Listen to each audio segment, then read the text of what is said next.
Welcome back mga ropa, kwentuhan muna tayo. Pag-usapan natin ang Game 1, first game ng Komunidad ng San Miguel Beermen kontra sa Komunidad ng Barangay Nebra. Naging solid ang laban na to mga ropa, bugbugan talaga, dikdikan ng laban. Pero dito nga sa game na to ay mas nanaig ang Komunidad ng Barangay, panalo sila kontra sa Komunidad ng San Miguel Beermen. At ang mga players na nag-shine dito sa game na to para sa panalo ay ang mga secret weapon na si Norbert Torres at Ralph mga ropa, dahil sa kanilang mga tinirada 3-pointers, talagang yun na nag-turn around, yun na nagpapanalo para sa Komunidad ng Barangay. At doon nga sa uli ay nakuha na ng Komunidad ng Barangay ang panalo. Ngayon mga ropa, dito sa video na to, iisa-isahin at iimay-may natin ang pambihirang diskarte na ginamit ng Komunidad ng Barangay para talunin ang Komunidad ng San Miguel Beermen dito sa may Game 1. Mapa depensa at opensa mga ropa, iisa-isahin natin yan, iimay-may natin dito sa video na to. Ngayon mga ropa, ito ang game analysis at breakdown Barangay Nebra vs Komunidad ng San Miguel Beermen. Simulan na natin to. Okay game.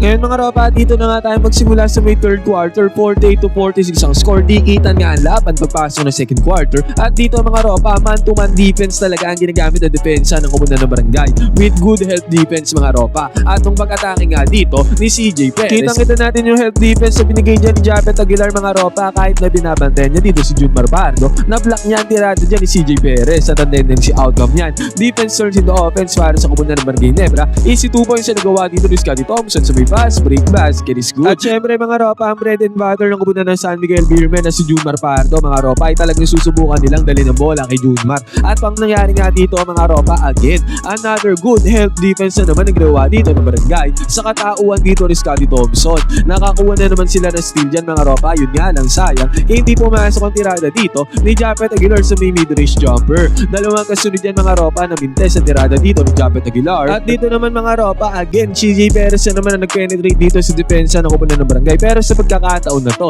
na-attract niya ang health defense nga dito ni Japet Aguilar. Nabitawan ni CJ Perez ang bola dyan at nag-mintes mga ropa. Pero doon sa pag-attract niya kay Japet Aguilar, naiwan naman na open dito si Junmar Pardo doon sa may ilalim. Kaya basic clean up ang nagawa dyan ni Junmar Pardo mga ropa, dahil nga nag-react si Japet Aguilar doon sa kay CJ Perez. Samantala naman mga ropa, ang tirada dito ng Komunidad ng San Miguel Beermen ay pumapasok na para sa kanila. Pumasok ang tirada dito ni Marshall Lassiter, basket is good. Samantalang ang Barangay Nebra naman ay medyo inalat na dito. Nagmintes ang tirada dito ni Scotty Thompson mga ropa sa may perimeter mga ropa, 55-52 ang score. Lamang ng 3 puntos dyan ang Komunidad ng San Miguel Beermen. Buti nga mga ropa, itong attempt sa may long range bomb ay minintes din ng Komunidad ng San Miguel Beermen. Yun nga lang mga ropa, ang momento may napasa kami na dito ng Komunidad ng San Miguel Beermen nung na-kick out yung bola papunta kay Marshall Lassiter. Dito sa may left side goal 3-pointer. Open na open yan mga ropa. Pumasok ang tirada dito ni Marshall Lassiter. Basket is good. At dahil yan naging 58-52 ang score, napa-timeout na dyan si Coach Steve Cone mga ropa. Buti nga mga ropa, after ng timeout nakapukol ka agad ng 3-pointer dito. Itong si Scotty Thompson, right side goal 3-pointer. Basket is good. Yun nga lang mga ropa, ang San Miguel Beermen. Napakagandang tulak ang ginawa ni Junmar Pardo against sa depensa ni Japet Aguilar. At ang tendency outcome niya mga ropa, easy 2 points kagad na nagawa dyan ni Junmar Pardo. Basket is good.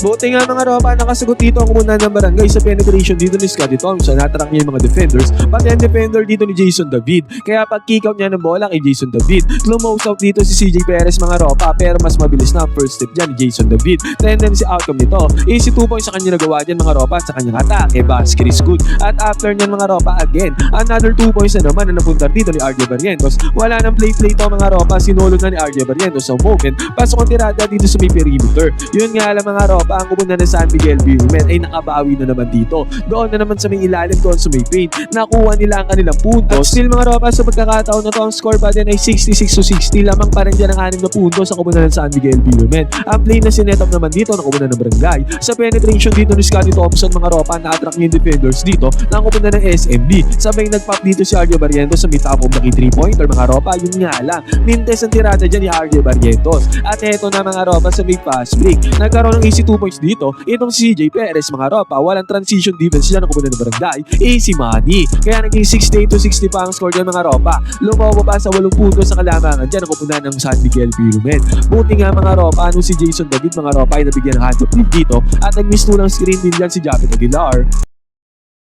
Natake dito ang drop defense si Junmar Fajardo. Kitang-kita natin mga ropa dahil nga naka-drop defense niya si Junmar Fajardo. Nagkaroon ng space dito itong si Jason David. At sure ball si Jason David mga ropa. Sobrang galing ng kanyang pinapakita dito sa quarter na to. Basket is good sa may mid-range jumper. At eto mga ropa sa may transition. Again mga ropa, nauna na naman nakapwesto dito si Junmar Fajardo. Binabantayan siya dyan ni Troy Rosario mga ropa, pero hindi enough ang defense dyan ni Troy Rosario. Kaya again mga ropa, easy 2 points na naman na nagawa dito ni Junmar Fajardo. Mapapansin natin mga ropa, humahabol dyan si Japet Aguilar. Yun ang dahilan mga ropa, wala kasi si Japet doon sa may ilalim. Kaya napadali talaga ang buhay dyan ni Junmar. Buti nga mga ropa, nakasagot dyan si Troy Rosario galing sa kanyang offensive rebound. Yun nga lang mga ropa, mabilisan lang. Good penetration na ginawa dyan ni Tony Roliano. Iwan ang one-on-one defense dito ng Komunan ng Barangay. At after nga mga ropa, na-injury kasi si Troy Rosario sa pagkakataon na to. Pinasok na ni Coach Timko ng kanyang magic bunot na si Ralph Koo. Pag-penetrate dito ng Komunan ng Barangay Ginebra mga ropa, sabay kick out niya ng bola papunta kay Ralph Koo. Open na open, enough space, enough separation. Pinukol kagad ni Ralph Koo ang 3-pointer mga ropa. Pumasok ang 3-pointer dito ni Ralph Koo. Basket is good. At dahil yan mga ropa, naging 73-72 ang score bago matapos ang third quarter na to. Nagatempa nga ng 3-pointer dito ang kumuna ng SMB mga ropa, pero nagmintis yan. At si RJ Barrientos mga ropa, sinusubukan bumasol beater dito sa may third quarter. Yun nga lang, mintis din yan. At eventually nga mga ropa, natapos ang quarter nito 73-72, isang puntos ang hawak ng kalamangan dyan ng kumuna ng San Miguel Beermen. Ngayon mga ropa, pagbubukas naman ng fourth quarter, pick and roll gameplay kaagad ang pinakita dito ng kumuna ng Barangay. At nag-receive ng bola dyan si Norbert Torres mga ropa. Yun nga lang, good defense ang ginawa dito ni Junmar Fajardo para magmintis sa tirada dyan ni Norbert Torres. At sa may transition mga ropa, 4-point shot naman ang pinakawalan dito ng kumunan ng San Miguel Beermen. Yun nga lang mga ropa, nagmintis yan. Ngayon Barangay naman na nag-fast break dito, pero mintis ang tirada dito ni Aldo Barrientos. Buti na lamang ang offensive rebound, inapasa kami ulit dito ng kumunan ng Barangay. Sabay kick out ng bola sa mainit na si Ralph Koo mga ropa. Open 3-pointer, same spot, same result mga ropa. Pasok ang tirada dito ni Ralph Koo sa may 3-point area. Basket is good. Sabi ko nga sa inyo mga ropa, naging magic bunot, secret weapon dito ni Coach Timko. Itong si Ralph Koo mga ropa, dalawang 3-pointers kagad ang kanyang napapasok sa pagkakataon na to. At dahil nga dyan mga ropa, all 75 ang score, deadlock ang score pagbubukas ng fourth quarter. At after nyan, na-kick out ang bola dito sa may left side for 3-pointer. Yun nga lang mga ropa, mintes ang tirada dyan. Pero ang offensive rebound ay nakuha dito ni Junmar Fajardo. Hindi man ay pasok ang tirada mga ropa, na foul naman dyan si JMM. Dalawang free throw sa kanya napasok sa senaryo na to.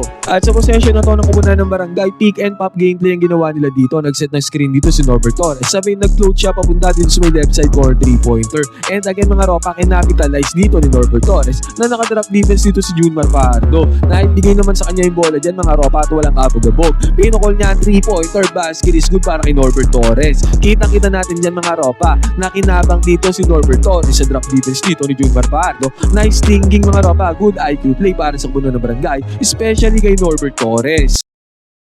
At dito naman mga ropa, nag-adjust na sa depensa dito ang kumunan ng Barangay Ginebra. Nung binadala na yung bola papunta kay Junmar Fajardo, nagdo-double team na sila dito mga ropa. Kaya napilitan dito si Junmar na i-kick out yung bola. Open na open naman dito sa may 3-point area mga ropa. Yun nga lang, hindi na ipasok ang tirada dyan sa may long range bump. Pero ang offensive rebound mga ropa ay napunta ulit dito sa kumunan ng San Miguel Beermen. At sa pagkakataon na to mga ropa, good decision ang ginawa dito ni Junmar Fajardo mga ropa. Nakatayo lamang siya dyan, hindi pa siya umakmang po poste. Kasi pag po poste siya dyan mga ropa, ay double team siya ng kumunan ng Barangay. Pero nung tumayo siya dyan mga ropa, walang double team na dumating sa depensa ng kumunan ng Barangay. At tinatake kaagad ni JMF ang depensa dito ni Norbert Torres mga ropa. Malakas talaga si Junmar. Nakakuha siya dyan ng easy 2 points, basket is good. 79-78 ang score mga ropa. Di kita na tigbigan ng laban dito sa may fourth quarter. At ito nga ulit mga ropa, possession ulit dito ng kumunan ng Barangay Ginebra. Magandang play na naman ang sinetap dito ng kumunan ng Barangay. Nag-penetrate bagya dito si Ralph Koo. Tingnan natin, nag-react dyan sa may depensa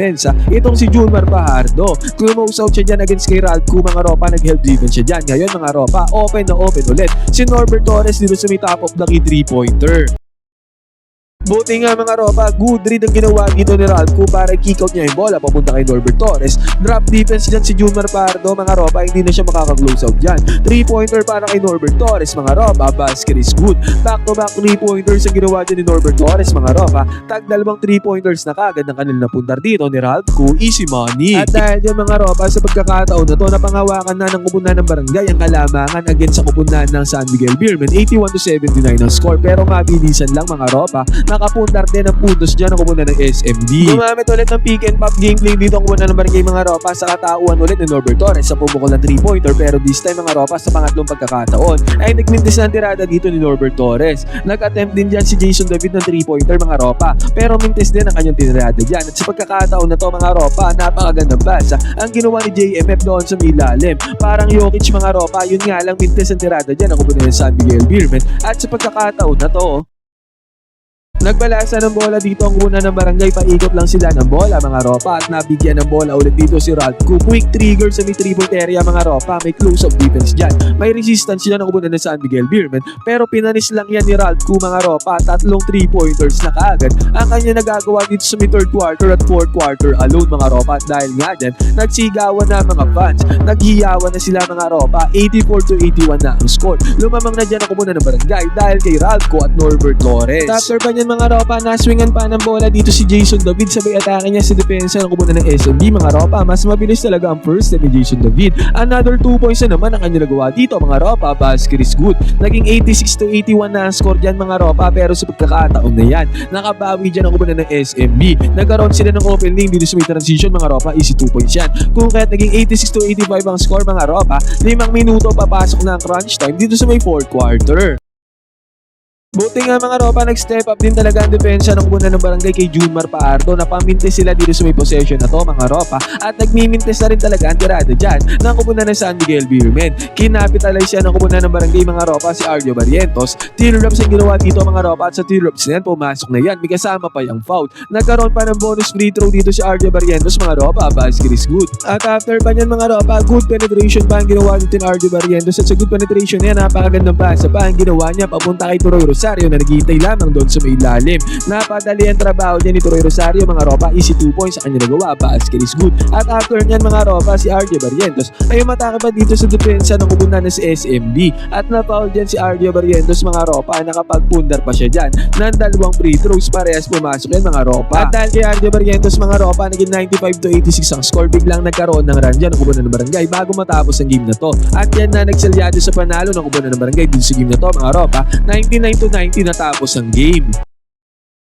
Solid performances ang pinakita dito ng players sa kumuna ng barangay mga ropa, pati yung mga magic bunot sa may bench ay nagkaroon ng ambag dito, malaking ambag mga ropa, para mapanalo ang game. Best player dito si RJ Barrientos mga ropa, siya din talaga ang bumuhat dito sa kumuna ng barangay para malagpasan ang game 1 na to kung ano sa kumuna ng San Miguel Beermen. Ngayon mga ropa, ano masasabi sa naging performance sa kumuna ng barangay dito sa may game 1 mga ropa, nakuha nila ang game 1? Pwede kayo mag-comment yan sa baba ng opinion mga ropa, magkwentuhan tayo.